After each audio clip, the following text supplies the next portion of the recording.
Hello dear guys, this is Anil Kumar Shrivastava from Mobishala.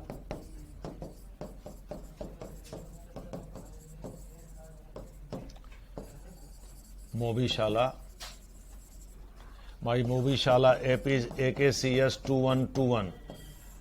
Download this and watch all the uploaded videos, lectures, etc. there. हम लोग इस समय लोक प्रशासन पढ़ रहे हैं। लोक प्रशासन का पहला चैप्टर, पहला अध्याय पढ़ रहे हैं। उसमें जो टॉपिक है वो है evolution of public administration as a discipline, यानी एक विषय के रूप में लोक प्रशासन का महत्व। हम इसकी पृष्ठभूमि ऑलरेडी आपको डिस्कस कर चुके हैं।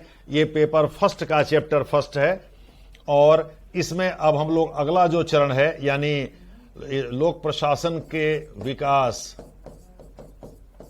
के चरण, इसमें पृष्ठभूमि हम लोग ऑलरेडी कर चुके हैं, ये हो चुका है। अब दूसरा जो हम लोग इसके चरण का जिक्र करेंगे और इसमें हम लोग तीन तरह की चीज, एक तो सामान्य वर्गीकरण जो है चरण का, दूसरा पैराडाइम के रूप में जो निकोलस हेनरी ने प्रस्तुत किया है और तीसरा रॉबर्ट टी गोलम्बियस्की ने जो 4 चरण बताए हैं वो पीरियड नहीं बताता है। ये दो लोग तो पीरियड भी बताते हैं लेकिन वो पीरियड नहीं बताता है, उसका भी हम लोग जिक्र करेंगे और पीरियड अपनी तरफ से देने की कोशिश करेंगे। तो लोक प्रशासन, पहले तो आप ये समझ लिए अकादमिक विषय किसको कहते हैं।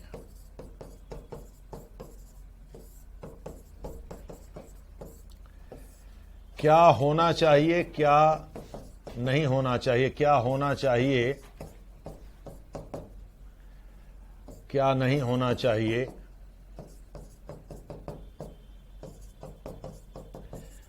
जब इस पर बहस हो और इस पर अलग अलग मत दिए जाएं और एक निष्कर्ष निकाला जाए कि फाइनली यही चीज होना चाहिए या ये चीज नहीं होना चाहिए, तो इसको हम अकादमिक विषय कहते हैं।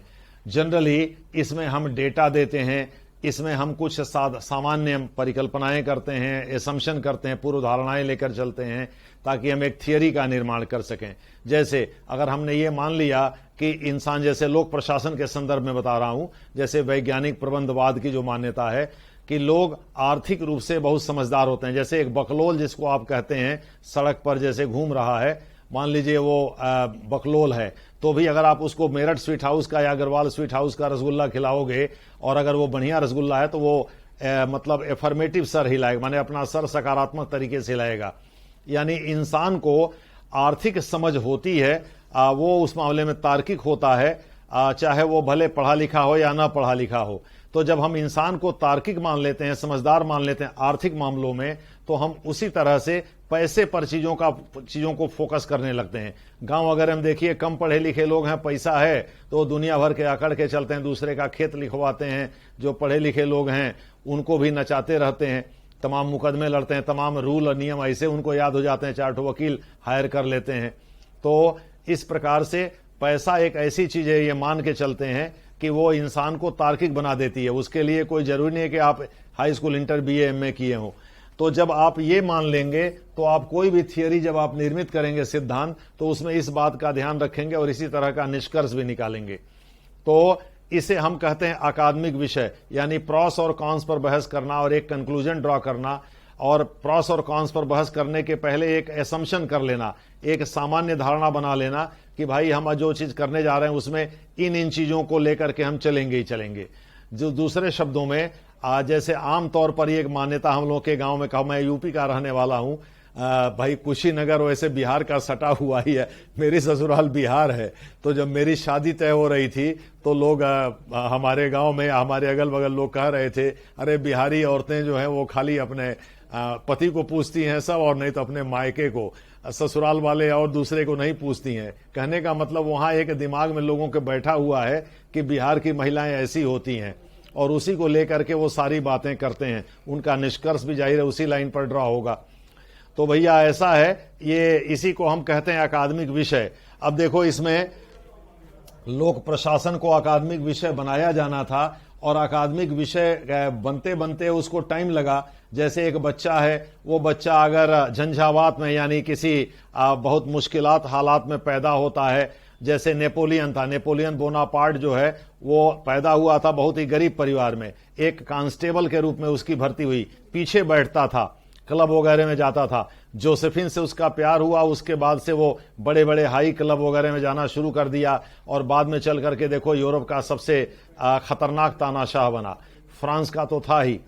तो इस प्रकार से आपको मैं ये बताना चाहता हूं कि उसके ग्रो करने का जो स्टेज था, उसके आगे बढ़ने का, उसमें कई बार उसको चुनौतियां मिलने लगा, वो मिट जाएगा, लेकिन वो उन झंझावातों से उबरता गया और अंततः आकर उसने वह पड़ाव, वह मुकाम हासिल किया जो कि शायद उसने सोचा भी नहीं था, उसने उसका प्लान भी नहीं किया था, लेकिन वो वहां पहुंच गया। वही स्थिति लोक प्रशासन की है। एक नए विषय के रूप में लोक प्रशासन बड़ा ही उतार चढ़ाव से गुजरा है, बड़ा झटका झेला है।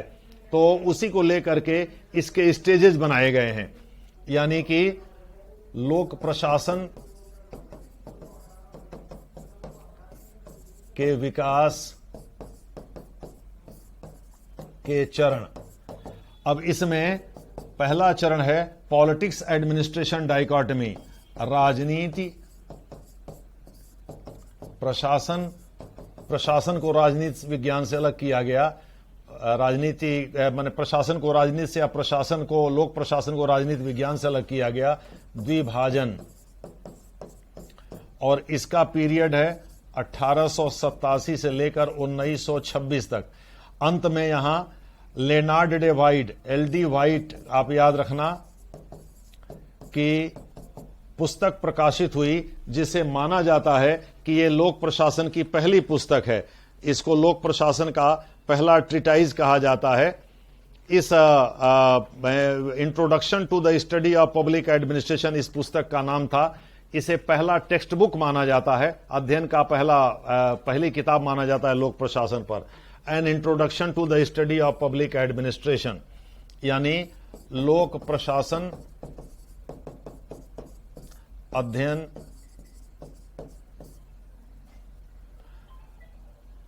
N introduction to the study of public administration, लोक प्रशासन का अध्ययन, एक परिचय। हिंदी हम लिख रहे हैं, वैसे हिंदी में एक किताब है नहीं, किताब पब्लिश हुई थी अंग्रेजी में, आपको अंग्रेजी बता रहे हैं। ये 1926 में प्रकाशित हुई थी और इसे लोक प्रशासन में की पहली पुस्तक माना जाता है जिसे कॉलेज और यूनिवर्सिटी में पढ़ाया जा सके, सिस्टमेटिकली लिखा हुआ था। तो इसी के साथ ही पहला फेज समाप्त हुआ। LD वाइट जो है वुडरो विल्सन और फ्रैंक जे गुडनाउ की परंपरा के ही एक स्कॉलर थे जिन्होंने लोक प्रशासन को राजनीति विज्ञान से अलग करने की वकालत की थी। आपको बैकग्राउंड बताया जा चुका है कि क्यों।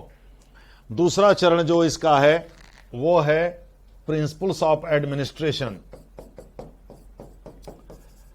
लोक प्रशासन के सिद्धांत।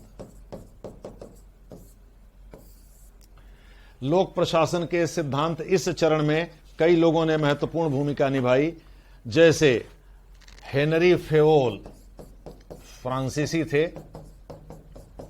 इनकी एक पुस्तक है, वह है तो ऐसे फ्रांसीसी लैंग्वेज, फ्रेंच लैंग्वेज में, इंडस्ट्रियल एंड जनरल मैनेजमेंट, लेकिन ये इसकी अंग्रेजी जो बनाई गई है वो है, उसका हिंदी में लिख रहा हूं, औद्योगिक व सामान्य प्रबंधन।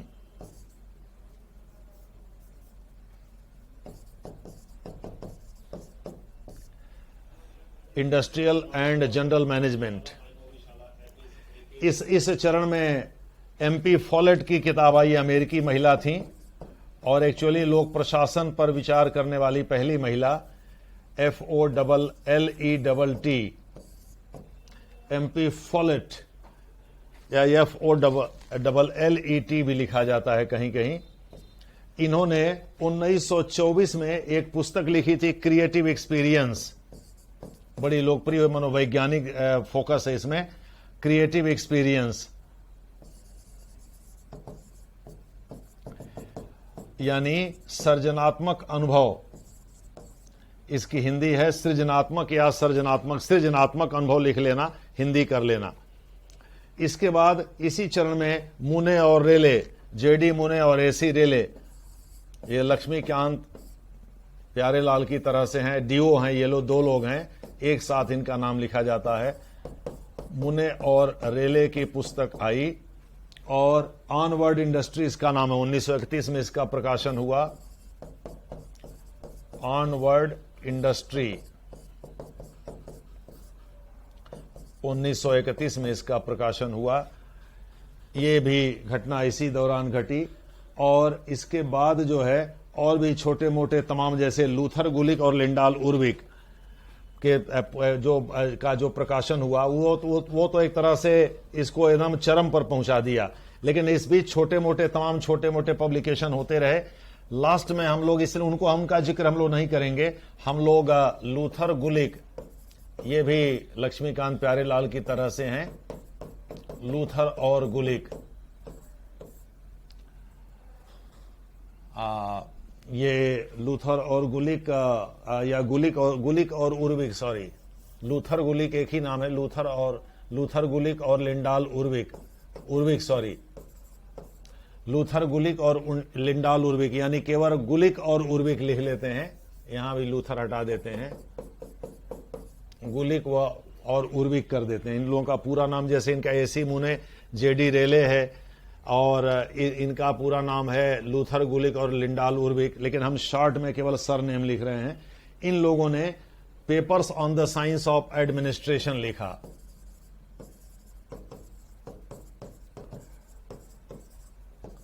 इससे लोक प्रशासन को इन लोगों ने जेनिथ यानी कि शीर्ष पर पहुंचा दिया, माने लोक प्रशासन अपने प्रतिष्ठा के चरम पर पहुंच गया। आपको हम बताना चाहते हैं कि दूसरे चरण में जो प्रिंसिपल्स ऑफ एडमिनिस्ट्रेशन था, ऐसे नियमों का, ऐसे सिद्धांतों का निरूपण किया गया, उनकी रचना की गई जिनके आधार पर यह दावा किया गया, जैसा कि WF बिलोगबी ने ही यह दावा किया था 1927 में, कि इससे जो लोक प्रशासन है वो अन्य विज्ञानों की तरह से ही एक हैसियत हासिल कर लिया है। और इसकी शुरुआत principles of public administration WF बिलोगबी ने किया था, यानी दूसरे चरण की शुरुआत WF बिलोगबी अमेरिकी हैं। ये प्रिंसिपल्स ऑफ एडमिनिस्ट्रेशन, इन्होंने एक पुस्तक लिखी थी 1927 में, और इसमें इन्होंने प्रिंसिपल्स ऑफ पब्लिक एडमिनिस्ट्रेशन, और इसमें इन्होंने दावा किया कि इसमें जिन सिद्धांतों की रचना की गई है, या जो इस चरण के जो सिद्धांत हैं, they are analogous to science, यानी वो विज्ञान के सदृश हैं, विज्ञान के सिद्धांतों से मेल खाते हुए हैं। इसका सीधा अर्थ है कि लोक प्रशासन में एक प्रकार से विज्ञान का तत्व लाने के हड़बड़ी में या हकतलफी में इस बात को भुला दिया गया कि इसका कैरेक्टर पब्लिक है। दूसरे शब्दों में एफिशिएंसी और इकोनॉमी, यानी कार्यकुशलता, एफिशिएंसी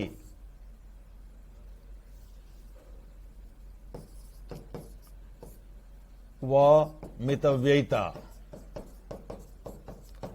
इकोनॉमी पर इतना ज्यादा बल दिया गया कि इसमें वास्तव में इस बात को भुला दिया गया कि भाई अगर ये लोक प्रशासन है, लोक शब्द लगा हुआ है, तो जाहिर है इसका राज्य के कल्याणकारी उद्देश्य से इसका सरोकार है। और इसमें पब्लिक शब्द का मतलब ये भी हुआ कि सरकारें न्याय के लिए काम करती हैं, पैसा कमाने के लिए काम नहीं करती हैं। और यह बात आगे चलकर मोहित भट्टाचार्य, जो कि दिल्ली विश्वविद्यालय में पॉलिटिकल साइंस के प्रोफेसर एंड हेड थे और वाइस चांसलर भी थे, उन्होंने इस बात को उठाया, इस बात को कहा बाद में चल करके। तो आपको हम ये बताना चाहते हैं कि यह चरण माना जाता है रेपुटेशनल जेनिथ, अंग्रेजी में इसका प्रयोग किया जाता है, यानी अपनी प्रतिष्ठा के चरम पर था, क्योंकि लोक प्रशासन ताल ठोक करके लगा कहने कि देखो भैया हम विज्ञान हो गए। जिस प्रकार से आप विज्ञान में आप मान लो कोई चीज, जैसे मान लीजिए आपका सर दर्द कर रहा है, पैरासीटामॉल खाते हो, तो आप पहले ही मान के चलते हो कि इससे सर दर्द ठीक हो जाएगा। दूसरे शब्दों में जो इम्पैक्ट है, जो प्रभाव है, उसका आकलन आप पहले ही कर लेते हैं, या और इसका क्रमबद्ध तरीके से काम करते हैं। दूसरे शब्दों में किसी भी चीज का क्रमबद्ध अध्ययन विद एलिमेंट ऑफ प्रेडिक्शन, यानी अगर उसमें हम पूर्व कथन को शामिल कर लें तो उसे हम विज्ञान कहते हैं। हालांकि विज्ञान शब्द एक इवेसिव टर्म है, यानी ये छलने वाला शब्द है, जैसे मौसम विज्ञान विभाग है। जैसे मौसम विज्ञान के तहत कहा जाता है इस साल खूब पानी गिरेगा, और पता चला पानी नहीं गिरा, कहीं सूखा पड़ गया, तो वो भी फेल कर जाता है। विज्ञान में बहुत सारी चीजें फेल कर जाती हैं। अब जैसे कितने लोग, अब जैसे हमारे पिताजी बिहार में नौकरी करते थे, तो मैं बहुत छोटा था, उनके साथ एक रेलवे ट्रैक क्रॉस कर रहा था, एक्चुअली स्टेशन की ओर जा रहा था। हम लोगों के साथ ही उस इलाके के एक बड़े आदमी थे, छड़ी लेकर के, वो भी रेलवे ट्रैक क्रॉस कर रहे थे। एक गेहुअन सांप आके उनको काट लिया। वो कोल्हापुरी चप्पल पहने हुए थे, पैर खुला हुआ था, आके काट लिया, चूंकि उसके ऊपर पड़ उड़ गया होगा उनका पैर। ओल्ड आदमी थे, देखे नहीं। तो उसके बाद जो है अगल बगल के लोग दौड़े, ये चिल्लाए कि भाई सांप काट दिया। तो अगल बगल जो घास उस काटने वाले या बकरी वकरी चराने वाले थे, सब दौड़े, बाबू को सांप काट लिया। वो कहे अरे मूर्ख कहीं के, वो इसे हम चिल्ला दिए, लेकिन एक्चुअली हमारी चिंता मत करो, सपवा को देखो कहां तक गया। सपवा वास्तव में थोड़ी दूर जाकर के मर गया। कहने का मतलब यह कि वो बचपन से अफीम खाते थे और वो सांप मर गया। कहने का मतलब लोग, सांप जब काटता है गेहुअन, वो भी कोबरा काट ले किसी को, तो लोग ये मान के चलते हैं कि वो मर जाएगा। लेकिन यहां क्या है, उल्टा हुआ, सांपवे मर गया, क्योंकि ये आदमी से इंसान तक वैरी करता। वो अफीम खाते थे, उनके शरीर में खुद ही इतना जहर हो गया था कि सांप काटने के बाद मर गया और ये बेचारे बच गए। तो वही चीज है कि विज्ञान में कई बार धाराएं उल्टी भी बहती हैं। कोई जरूरी नहीं है कि हर चीज के एक ही तरह के से पूर्व कथन किया जाए या भविष्यवाणी की जाए। जैसे बहुत सारे लोग ऐसे, जैसे हमारे यहाँ एक ठो कन्हई भाई हैं, उनकी माताजी को कैंसर हुआ था, अस्पताल वाले कह दिए कि ले जाइए घर पर सेवा करिए, अब ये ज्यादा दिन की मेहमान नहीं है। और वो 15 दिन के बाद जो है गांव में खरबिरहुआ दवाई बताए सब, वो खा के चंगी हो गई, उठ खड़ी हुई और अच्छा खासा 7-8 साल जिंदा रही हैं। और जबकि डॉक्टर बोला था कि अधिकतम ये 2 महीने की मेहमान है, और 7 साल जिंदा रह गई। तो कहने का मतलब ये हुआ कि भाई कई बार विज्ञान फेल कर जाता है, डॉक्टर फेल कर जाते हैं। अब यही कोरोना जैसे आया, अब इसमें पता नहीं है कौन, देखने वाले हट्ठे कट्ठे मर गए, पता चला अंदर से वो खोखले हैं और ऊपर से देखने में हट्ठे कट्ठे हैं, एकदम आमिर, उसके क्या कहते हैं, सलमान खान जैसे हैं, और अंदर से वो खोखले हैं। और पता चला जब कोरोना हुआ, इम्यूनिटी उनकी कमजोर है, मर गए। और एक से एक बूढ़े लोग हैं, एक से एक लोग हैं दुबले पतले, वो बच गए। इसका सीधा मतलब हुआ कि विज्ञान भी फेल करता है। ये कहना कि विज्ञान फेल नहीं करेगा, विज्ञान फेल करता है। तो लोक प्रशासन को विज्ञान बनाने का जो दावा किया गया था दूसरे चरण में, उसको चुनौती मिलने लगी तीसरे चरण में।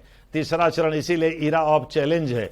इसमें सबसे बड़ी चुनौती पेश किया था हर्बर्ट साइमन ने, जिन्होंने प्रिंसिपल्स को प्रोवर्ब कह दिया था। दूसरे शब्दों में 2 प्रिंसिपल एक दूसरे के अपोजिट ऑपरेट करते हैं, यानी एक जो बात कहता है दूसरा उसके कंट्रास्ट के रूप में सामने आ जाता है। जैसे मान लीजिए अब प्रिंसिपल्स में, अब जैसे हेनरी फोल ने 16 सिद्धांतों के बारे में बताया है। अब उसमें उन्होंने बहुत सारी बातें बताई हैं।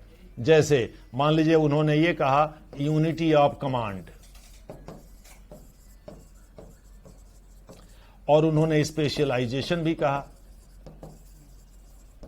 दूसरे शब्दों में आदेश की एकता, यानी एक ही बॉस एक चेन में होगा, एक विभाग में होगा और वो आदेश देगा।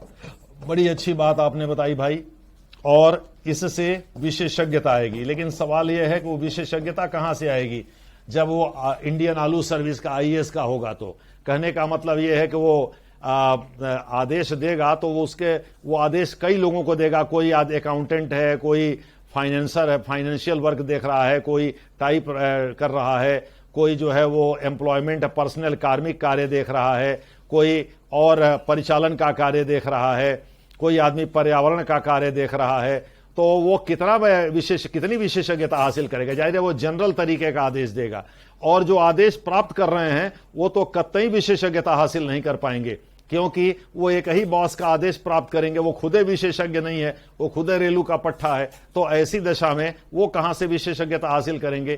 तो प्रोवर्ब हैं। जैसे प्रोवर्ब क्या होते हैं? मुहावरे। वो दो कंट्रास्टिंग चीजों पर आधारित होते हैं। जैसे मान लो कुआं में देखने के पहले कूदो, ये बताओ कूदने के पहले देखो। कहने का मतलब यह है कि अब कोई आदमी देखेगा कुआं में तो वो कूद पाएगा ना, इसका मतलब उसमें कंट्रास्ट है। दूसरे शब्दों में वो विरोधाभास से भरा पड़ा है। अरे भाई कुआं में झांकोगे तो लगेगा अरे हम मर जाएंगे, अरे आंख मूंद के कूदोगे तो कूद जाओगे। अब देखो उसके बाद कूदो, तो देखने के बाद कोई कूदता है कुआं में? इसका सीधा मतलब है ये प्रोवर्ब है, मुहावरे हैं। अतः सबसे बड़ा चैलेंज हर्बर्ट साइमन की ओर से आया। ये मैं तीसरे चरण का जिक्र कर रहा हूं, ये देखो मैं तीसरे चरण का जिक्र कर रहा हूं। तीसरा चरण जो है वो चुनौती का काल है, चुनौती का काल है। इसमें हर्बर्ट साइमन और चेस्टर इरविन बर्नार्ड, दो लोगों का हम लोग जिक्र करेंगे। इरा ऑफ चैलेंज, दूसरे शब्दों में इसमें हम लोग ये 1938 से 1947 का पीरियड है, 1938 से 1947। और ये दूसरा जो पीरियड था जो सिद्धांतों का पीरियड था, लोक प्रशासन के सिद्धांतों का, ये 1927 से लेकर के 1937 तक था, इसीलिए 38 से 47 है। आपको इसमें 3-4 लोगों का नाम याद रखना हमने बताया। इसमें एक तो यह नाम याद रखना है कि भाई किन किन लोगों ने क्या क्या कहा, जैसे इसमें हेनरी फेउल का नाम याद रखना है, इसमें आपको लूथर गुलिक लिंडाल उर्विक का आखिरी जो प्रकाशन है, एसी मुने और रेले का नाम याद रखना है, मेरी पार्कर फॉलेट का नाम याद रखना है, और लास्ट में आपको यहां नाम जरूर याद रखना है लूथर गुलिक और लिंडाल उर्विक का papers on the science of administration, और मोहित भट्टाचार्य का भी नाम रखना है, जो ये कहते हैं कि भाई इस काल में पब्लिक शब्द को ड्रॉप कर दिया गया। दूसरे शब्दों में एफिशिएंसी और इकोनॉमी को लेकर के इतने पूर्वाग्रह से ग्रसित हो गए इस काल के जो चिंतक थे, और इसको साइंस बनाने की इतनी हक तलफी दिखी कि वर्चुअली पब्लिक शब्द को ड्रॉप कर दिया गया। इसके साथ जो है इस चरण को कंक्लूड करेंगे।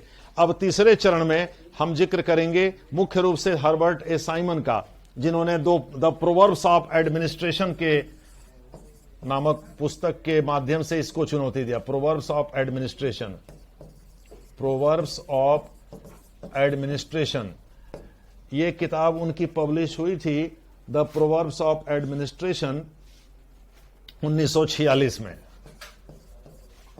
हालांकि उन्होंने केवल यही पब्लिकेशन नहीं किया, उनके और भी पब्लिकेशन है, जैसे एडमिनिस्ट्रेटिव बिहेवियर 1947 में।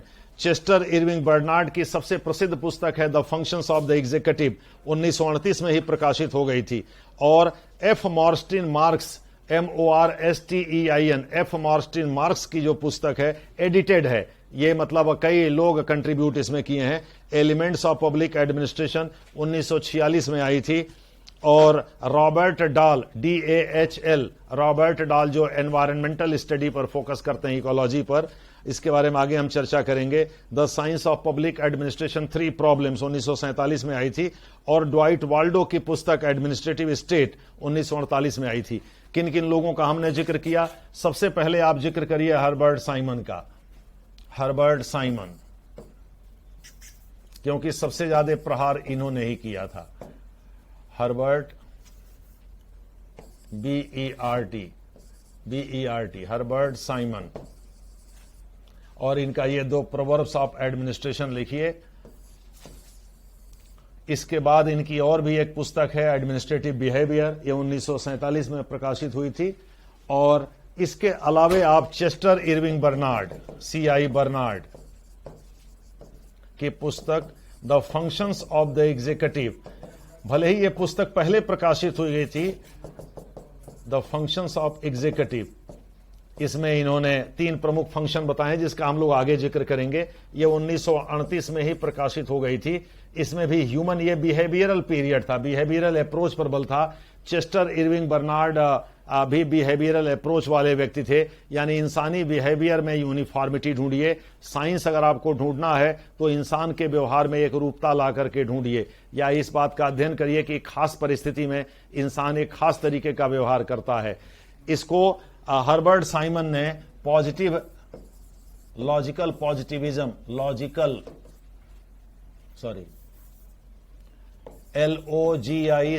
लॉजिकल पॉजिटिविज्म से जोड़ा है, यानी कि तार्किक प्रत्यक्षवाद से जोड़ा है। इसका प्रत्यक्षवाद हिंदी है, इसके बारे में आपको आगे डिटेल में बताएंगे। लॉजिकल पॉजिटिविज्म से जोड़ा है। ये ऑगस्ट कोंट ने पहली बार सोशल साइंसेज में इसका इस्तेमाल किया था 18वीं सदी में। वो काउंट रूबराय द साइमन, फ्रांसीसी एक पादरी थे और विद्वान थे, उन्हीं का चेला था। वो सोशियोलॉजी का जनक माना जाता है।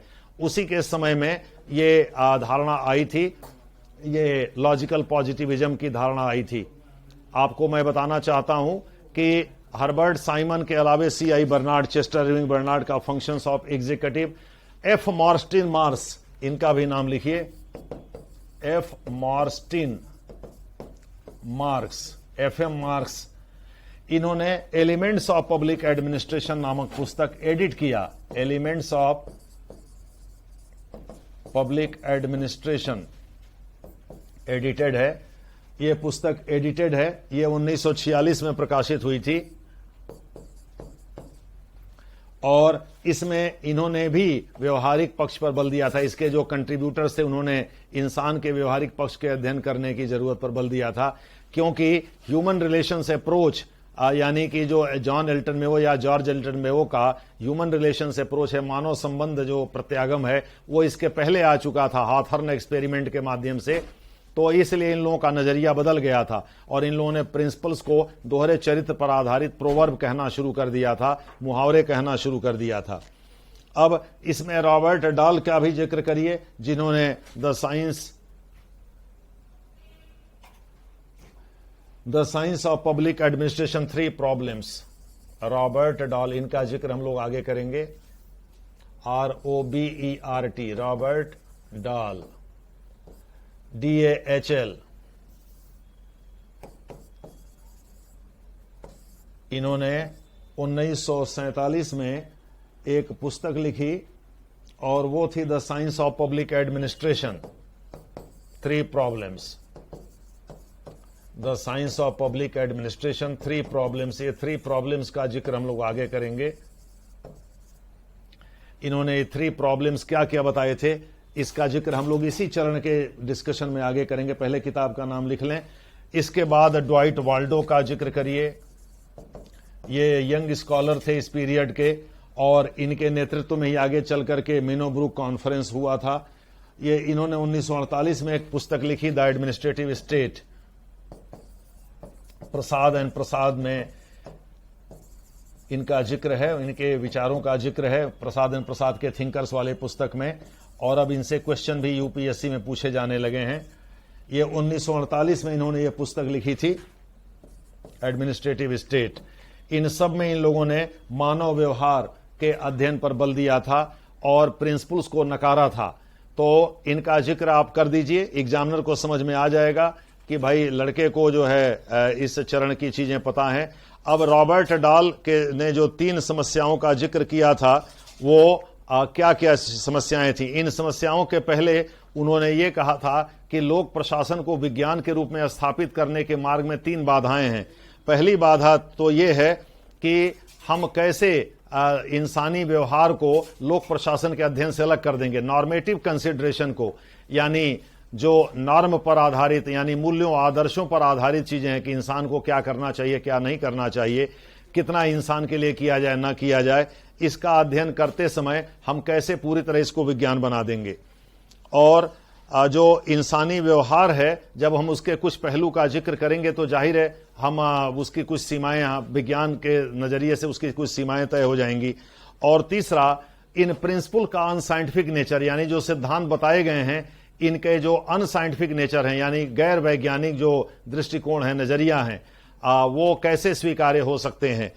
इन्होंने ये 3 जो साइंस में जो 3 प्रॉब्लम बताई थी, पहली बात ये कही थी कि जब तक इंसानी मनोविज्ञान उसके व्यवहार का केंद्र या उसका दर्जा, उसकी हैसियत क्लियर नहीं होगी लोक प्रशासन के अध्ययन में, तब तक हम इसे विज्ञान नहीं बना पाएंगे।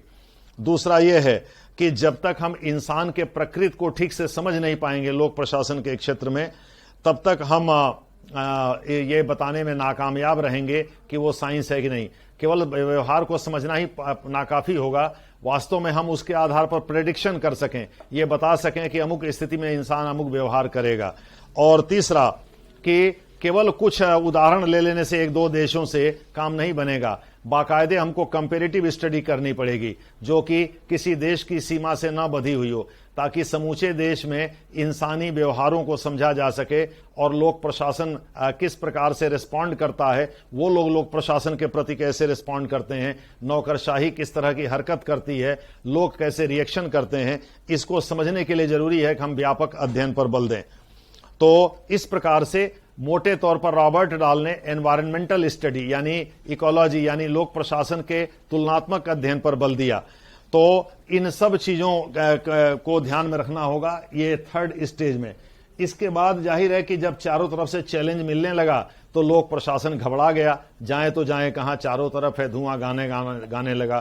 तो जाहिर है कि क्राइसिस ऑफ आइडेंटिटी का पीरियड आ गया। दूसरे शब्दों में इस चरण में पहचान का संकट आ गया लोक प्रशासन के सामने, भाई अब हम क्या करें। तो चौथा चरण जो है वो पहचान के संकट का चरण है, पहचान का संकट,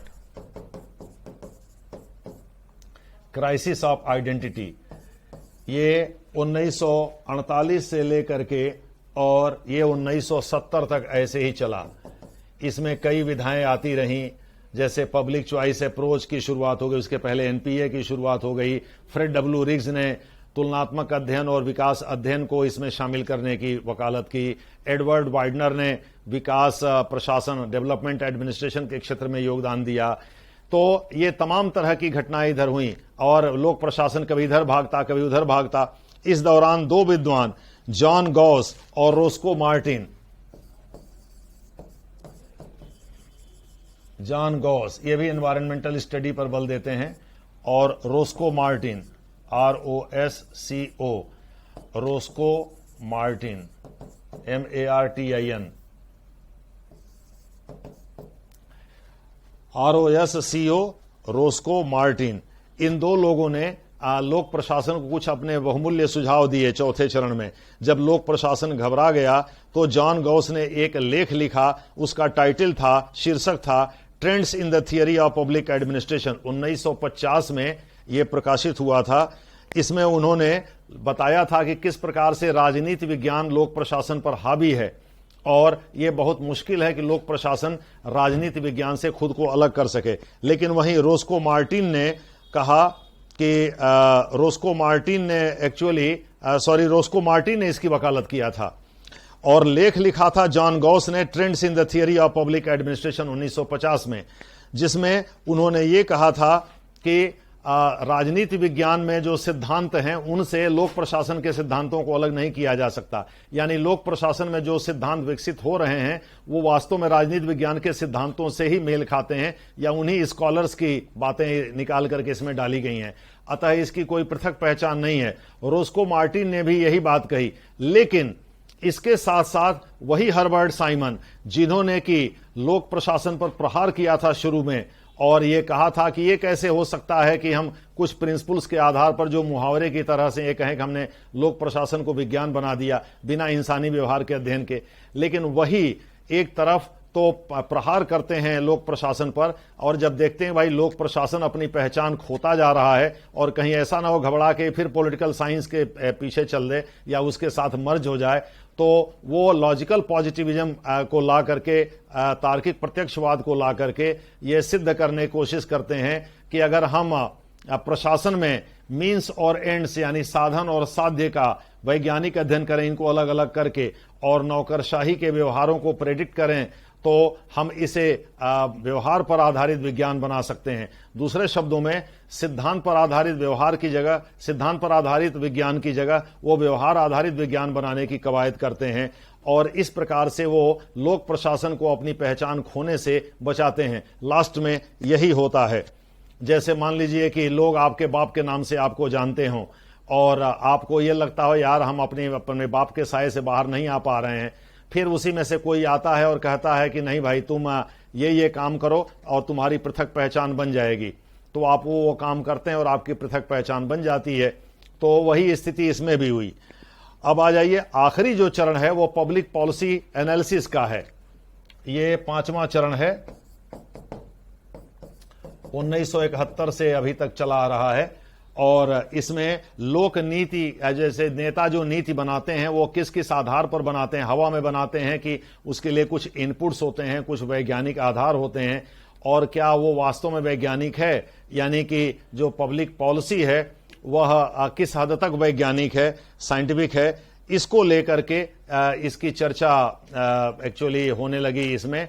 चूंकि इसमें बहुत बड़ा योगदान पब्लिक चॉइस अप्रोच का था, क्रिटिकल थियरी का था और भी आगे जैसे री इन्वेंटिंग मूवमेंट हुआ 1992 में शुरू, अमेरिका से ही इसकी शुरुआत हुई, गुड गवर्नेंस का कॉन्सेप्ट आया 90 के दशक में। इन तमाम चीजों के कारण जो है ये इस बात पर बल दिया जाने लगा कि सरकार जो नीतियां बनाती हैं, जैसे मान लीजिए आपने अपने परिवार को चलाने के एक खास तरीके की नीति बनाई, जैसे आपने सोच लिया कि आप अपने बच्चों को प्राइवेट कॉन्वेंट स्कूल में पढ़ाएंगे अपनी हैसियत के हिसाब से, तो जाहिर है ज्यादा चांस यही है कि उसी के अनुसार वो बच्चे पढ़ेंगे, उसी के अनुसार वो बच्चे अंग्रेजी बोलेंगे, उसी के अनुसार वो बच्चे काम करेंगे। आप अपनी पत्नी को किसी खास तरह से मैनेज करने की नीति बनाते हैं, उसी तरह से उसका कार्यान्वयन भी होगा। आप अपने घर में आप जो साग सब्जी लाएंगे उसी हिसाब से साग सब्जी बनेगी। साग सब्जी आपके एक्सप्रेशन ऑफ विल है, यानी आपकी इच्छा की अभिव्यक्ति है। मान लीजिए आपको खाना है अगर उसकी क्या कहते हैं पनीर की सब्जी, तो पनीर की सब्जी ही लाएंगे। अब ऐसा तो नहीं भिंडी ला देंगे उसको पनीर में बदल दिया जाएगा। तो ये माना गया कि भाई जो नेता जो नीतियां बनाते हैं, अब जैसे मान लो कि मोदी सरकार के पहले भी सरकारें थीं, लेकिन जैसा हम जानते हैं कि वो सर्जिकल स्ट्राइक और बालाकोट एयर स्ट्राइक ये सब घटनाएं नहीं घटित होती थीं पहले भी। अब जैसे हेमराज, लांस नाइक हेमराज और एक अन्य का गर्दन काट के उधर बैट टीम पाकिस्तान की जो है वो उठा ले गई थी, यानी बॉर्डर एक्शन टीम जो है, जो कि जो एकदम खूंखार टीम है जिसमें मर्सिनरी भाड़े के सैनिक भी हैं और रेगुलर सैनिक भी हैं, तो ये आतंकवादी भी शामिल हैं। तो ये लोग काट के ले गए थे। मनमोहन सिंह उस समय प्राइम मिनिस्टर थे, लेकिन उस समय ये घटना नहीं घटी। मोदी ने थोड़ी हिम्मत दिखाई, सेना को छूट दिया। सेना ने सितंबर 2016 में सीमा पार करके करीब 5 किलोमीटर अंदर जा करके आतंकवादी शिविरों पर प्रहार किया, उन्हें नष्ट किया और वो फिर वापस आ गई सुरक्षित। इसी तरह से बालाकोट में एयर स्ट्राइक हुआ। कहने का जो तात्पर्य है वो ये है कि आतंकवादियों के खिलाफ जो प्रहार है या जो उस पर आक्रमण करना है, उसकी नीति पहले सरकार ने बनाई, सेना ने उसको लागू किया। अब सरकार नीति ही नहीं बनाती तो लागू क्या होता? तो जैसी नीति बनेगी वैसे लागू हो गई। यही विज्ञान है। तो पब्लिक पॉलिसी पर्सपेक्टिव में विज्ञान को लाने की कोशिश की गई है 71 के बाद, और इसमें सारा का सारा ध्यान नेताओं या पब्लिक पॉलिसी मेकिंग पर है। पॉलिटिकल साइंस में भी ये स्ट्रीम बहुत महत्वपूर्ण है, लेकिन इसका यह मतलब नहीं है कि लोक प्रशासन के मामले में ये पॉलिटिकल साइंस से मर्ज कर गया है। एक्चुअली लोक प्रशासन में अलग से इस विधा का अध्ययन किया जाता है। इसी तरह की बात जो है निकोलस हेनरी भी करता है। वो भी 5 चरण बताता है। पहले चरण को वो पॉलिटिक्स एडमिनिस्ट्रेशन डाइकोटमी के नाम से, निकोलस हेनरी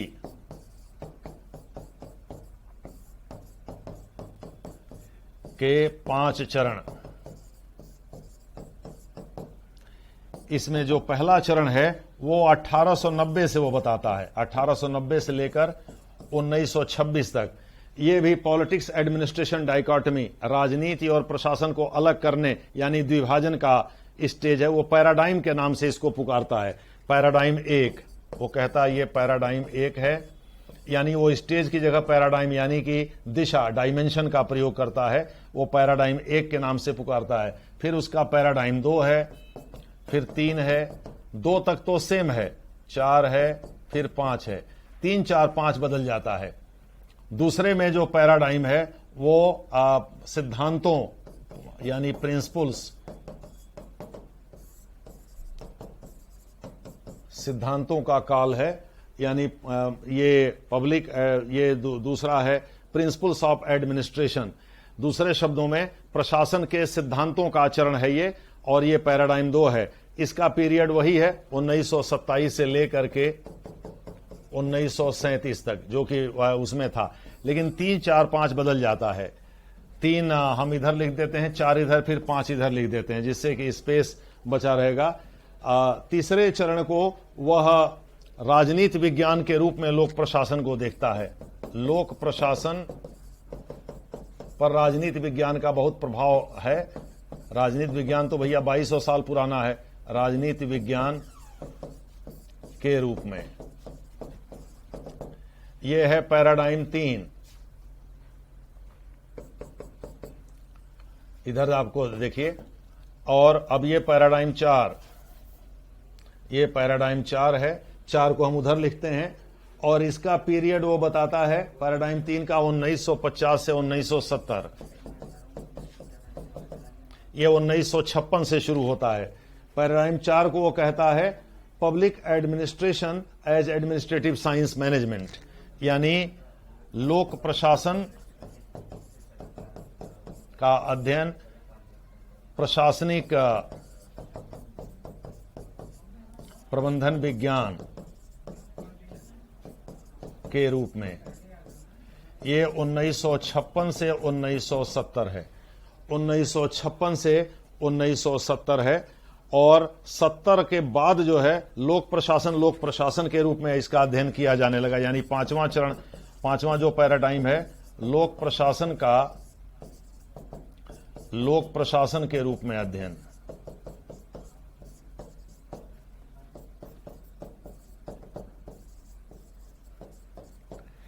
ये 1970 के बाद,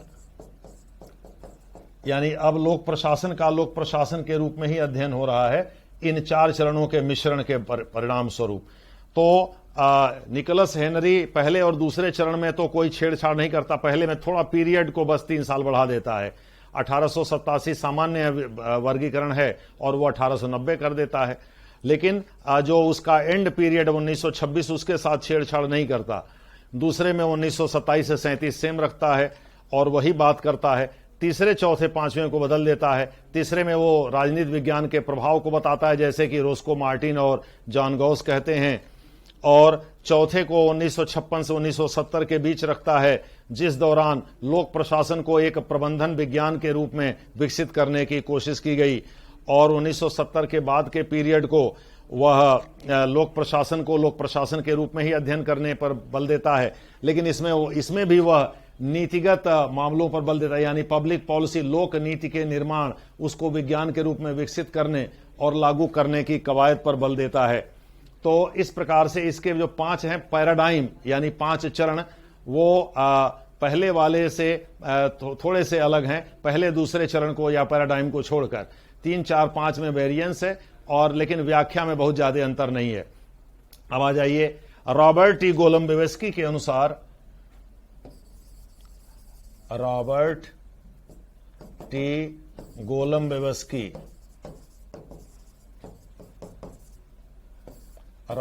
गोलम्बेवस्की के अनुसार 4 चरण हैं लोक प्रशासन के विकास के। वो 4 चरण बताता है, यानी वो 5 नहीं बताता, वो 4 ही चरण बताता है और पीरियड नहीं बताता। लेकिन हम लोग मोटे तौर पर इसका वर्गीकरण अपने अनुसार किए हैं। जैसे पहला चरण कहता है एनालिटिक पॉलिटिक्स एडमिनिस्ट्रेशन,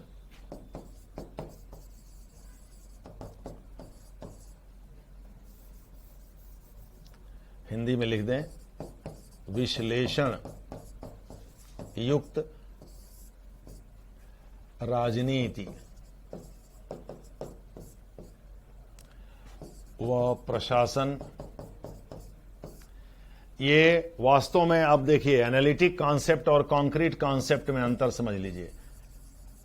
एनालिटिक जैसे अथॉरिटी, यानी जो बिना आकार प्रकार के हो, जिसे चखा ना जा सके, छुआ ना जा सके, तौला ना जा सके, वो अथॉरिटी यानी प्राधिकार है, ठीक है। लेकिन अब अथॉरिटी यानी पावर या अथॉरिटी के साथ जो है, अब मान लीजिए डीएम है, डीएम तो एक व्यक्ति है, उसको देखा जा रहा है कि भाई वो अथॉरिटी का प्रयोग करता है और वो लंबा चौड़ा है या कैसे है, उसका नेचर क्या है, दबंग है कि कमजोर है या किस तरह का व्यक्ति है। तो ये जो है कॉन्क्रीट कॉन्सेप्ट हो गया, यानी ऑफिस जो है, कार्यालय जो पद जो है या पद, ये कॉन्क्रीट हो गया। यानी ये वास्तव में ये जैसे मान लीजिए एनालिटिक है यानी विश्लेषक है, तो ये साकार शब्द हो गया। दूसरे शब्दों में जिसे हम देख सकते हैं, छू सकते हैं, फील कर सकते हैं, महसूस कर सकते हैं, यह कॉन्क्रीट हो गया। यानी पद कॉन्क्रीट है और पद जिस आधार पर काम कर रहा है वो अथॉरिटी है, उसके आदेश जो हैं वो दिखाई नहीं पड़ते हैं, एब्स्ट्रैक्ट हैं। तो इस प्रकार से जो एब्स्ट्रैक्ट है वो एनालिटिक है और इसके आगे वाला जो है वो कॉन्क्रीट है। तो पहले वाले में सैद्धांतिक रूप से चीजों को अलग किया गया, राजनीति विज्ञान से प्रशासन को, लोक प्रशासन को। तो इसमें हम ड्यूरेशन तो नहीं देंगे, बस इतना कहेंगे कि ये 1930 के पहले ये दिखाई पड़ता है। लेकिन दूसरे में इसको कॉन्क्रीटाइज किया जाता है, यानी साकार रूप दिया जाता है सिद्धांतों के रूप में। इसको रॉबर्ट टी गोलम्बियस्की कहता है कॉन्क्रीट पॉलिटिक्स एडमिनिस्ट्रेशन, यानी साकार रूप राजनीति विज्ञान। राजनीति प्रशासन विज्ञान छोड़ देते हैं, राजनीति प्रशासन, साकार रूप राजनीति से प्रशासन, यानी इस दौरान जो है जो पद हैं वो स्पष्ट होने लगे कि भाई ये मैनेजर हैं, ये इन सिद्धांतों पे काम करते हैं, तमाम सिद्धांतों की रचना हो गई। तो ये कॉन्क्रीट स्टेज की बात करता है। हालांकि ये भी कोई पीरियड नहीं बताता है, लेकिन इसे 1930 से 1950 के बीच रखा जाएगा, क्योंकि इसमें एडमिनिस्ट्रेटिव बिहेवियर के भी तत्व हैं। तीसरा जो चरण है उसका वो साइंस ऑफ मैनेजमेंट है, यानी कि प्रबंधन विज्ञान के रूप में लोक प्रशासन प्रतिस्थापित होने लगा। तमाम तरह की विधाएं सामने आई, लेकिन वो ये कहने लगे कि भाई प्रबंध को या प्रबंधन व्यवस्था को जो है विज्ञान के रूप में देखा जाना चाहिए और ऐसे ही लोक प्रशासन का अध्ययन किया जाना चाहिए। हालांकि थोड़ा थोड़ा अंतर है लोक प्रशासन, प्रबंधन, संगठन आदि में। इसमें हम लोग अंतर यहाँ देखने की जरूरत नहीं है। मोटे तौर पर यह मानने की जरूरत है कि प्रबंधन क्या है। अब जैसे मान लीजिए घर में महिला प्रबंधन करती है, भाई आलू आया आधा किलो, उस तरह से बनता है 3 पाव, लेकिन उसी आधी किलो आलू में ही सबको खिला देगी। मान लो रात को मामा जी आ गए अचानक 1:30 बजे रात को या 12 बजे रात को ट्रेन से उतरे, घर में साग सब्जी नहीं है, तो वो क्या करेगी, बेसन रखा है, बेसने की सब्जी बना के ऐसा बना खिला देगी कि मामा जी एकदम गदगद हो जाएंगे, कहेंगे क्या सब्जी बनाया है। तो प्रबंधन का मतलब जो हमारे पास रिसोर्सेज हैं उनका सबसे बेहतर प्रयोग कैसे किया जाए, अपव्यय कम से कम हो और ज्यादा से ज्यादा उसकी उपयोगिता हो, यही प्रबंधन विज्ञान है। तो तीसरे चरण में आता है 1950 से 1970 का पीरियड हम रख सकते हैं। इसमें तीसरे चरण में हम इसको रख सकते हैं प्रबंधन विज्ञान या प्रबंध विज्ञान। ये 1950 से 70 के बीच में हम रख सकते हैं कि इसका उद्भव हुआ 1950 से 70 के बीच में। और आखिरी है पब्लिक पॉलिसी अप्रोच, वही लोक नीति पर फोकस जैसे पहले चरण में था वैसे ये भी आखिरी चरण में देता है 70 के बाद, यानी लोक नीति प्रत्यागम, लोक नीति का उपागम, यानी जिसे अपनाया जाए। तो ये 1970 के बाद आप कर सकते हैं या 1971 से भी कर सकते हैं। तो रॉबर्ट टी कोलंबियस्की ने 4 चरण बताए हैं, इन चारों चरण का जिक्र किया, लेकिन इसमें जो यूपीएससी में क्वेश्चन पूछा है वो है लोकस और फोकस पर आधारित। दूसरे शब्दों में लोक प्रशासन की हैसियत का निर्धारण आप लोकस और फोकस के आधार पर, जैसे मान लो आप एक इंसान हो, गांव वाले आपको झंडेलाल कहते हैं, लेकिन ससुराल में जाओगे तो दामाद रहोगे, वहां आपकी इज्जत बढ़ जाएगी। तो जाहिर है जो लोकस है यानी जो जगह है उस हिसाब से आप पर फोकस बढ़ गया, सब लोग दामाद जी कहकर वहां भाव बढ़ जाएगा, वहां जो है सुबह शाम पकौड़ी बनेगा, खाओगे, घरवा में कोनो पूछता नहीं है, गांव में कोनो पूछता नहीं है, तो जाहिर है कि लोकस के हिसाब से महत्व बढ़ जाएगा। उसी तरह से लोक प्रशासन जगह के हिसाब से, मान लो भारत में लोक प्रशासन है, इसका महत्व इस हिसाब से बढ़ेगा, अमेरिका में है, ब्रिटेन में है, फ्रांस में है, वो जो जगह है उसी के हिसाब से उसका महत्व बढ़ेगा। यही लोकस और फोकस है, इस पर आपको बल देना है। ये रॉबर्ट टी कोलंबियस्की का ही सुझाव है, इसी का सुझाव है कि लोक प्रशासन के अध्ययन में लोकस और फोकस का महत्व होना चाहिए, यानी हम जिस सेटिंग में जिस जगह के हिसाब से उसका अध्ययन कर रहे हैं उस हिसाब से उसका महत्व क्या है, वहां किन लोगों की सेवा करनी है, किस इंटेंसिटी की सेवा करनी है, वहां गरीबी का स्तर क्या है, वहां बेरोजगारी का स्तर क्या है, लोक सेवकों को कितनी मेहनत करनी पड़ेगी, इन तमाम चीजों को ध्यान में रख करके जब वो काम करते हैं तो वो लोकस और फोकस को दर्शाता है। इस तरह से करके आपको 200 शब्द में इसको लिखना था और ये क्वेश्चन बिहार में भी आ सकता है, बीपीएससी में भी आ सकता है, यूनियन उत्तर प्रदेश लोक सेवा आयोग भी पूछ सकता है, शॉर्ट में ये राजस्थान पीसीएस में भी पूछा जा सकता है, वहां तो ऑप्शनल है नहीं, वहां तो जीएस है। तो ये इस प्रकार से ये कहीं भी पूछा जा सकता है, जिस तरह से पूछा जाए उस तरह से आपको लिख देना। इसमें बहुत लंबा 600, 800, 1000, 1200 का कोई आंसर नहीं बनेगा, छोटा ही बनेगा, 150, 200, 250 शब्द तक का बनेगा, तो उतना आराम से लिखा जा सकता है, यानी 2-2.5 पेज इसमें लिखने में कहीं कोई प्रॉब्लम नहीं है। तो इस प्रकार से लोकस और फोकस पर आधारित अध्ययन इस पर ध्यान देना होगा, क्योंकि लोक प्रशासन का महत्व इसी हिसाब से तय होता है कि वो कहां के हिसाब से लागू हो रहा है और वो उस पर कितना बल दिया जा रहा है, यानी किन किन चीजों पर, कल्याणकारी योजनाओं पर बल है या सुरक्षा पर बल है। अब जैसे मान लो कहीं अल्युमिनियम फैक्ट्री के कारण प्रदूषण हो रहा है, किसी नदी में प्रदूषण है, वहां के लोग उस नदी का ही पानी पीते हैं, पशु पानी पीते हैं, आर्सेनिक उसमें जा रहा है, उनको कैंसर हो रहा है। तो अभी फोकस तो वहां कैंसर माने वो पानी की व्यवस्था करने पर होगी। अब जैसे रुहेलखंड बुंदेलखंड में सिंचाई के लिए पानी नहीं है, तो वहां फोकस सिंचाई की पानी की व्यवस्था करने पर होगी, पीने के पानी की व्यवस्था करने पर होगी। उधर महाराष्ट्र में कई ऐसे इलाके हैं, उधर मराठवाड़ा सौराष्ट्र रीजन में, नागपुर वगैरह के क्षेत्र में, जहां की लोगों को बहुत दूर से पानी लाना पड़ता है और वो बहुत मुश्किल से वो पीते हैं। वो प्रदूषण माने वो पानी इतना साफ पोर्टेबल ड्रिंकिंग वाटर नहीं होता, स्वच्छ पेयजल नहीं होता, लेकिन फिर भी वो उसको उनको करना होता है। उसका कारण यही है कि वहां स्थानीय स्तर पर उपलब्धता नहीं है। तो अभी तो वहां जरूरत यह है, फोकस ये है कि भाई वहां लोगों के पीने के पानी, सिंचाई के पानी, पशुओं के पीने के पानी की व्यवस्था की जाए। तो उसके बाद और सब बातें होती रहेंगी। अब मान लो किसी आदमी को हार्ट अटैक हुआ हो और उसका जो है सर्जरी आप लगो कि कोई और चीज का करने, किडनी का लगो करने, मान लो किडनी में हल्की फुल्की परेशानी है, लेकिन किडनी की हल्की फुल्की परेशानी बाद में भी दूर हो जाएगी। पहले हार्ट ऑपरेशन करना जरूरी है, ओपन हार्ट सर्जरी तत्काल उसके पहले वो करना जरूरी, जिससे उसको बचाया जा सके।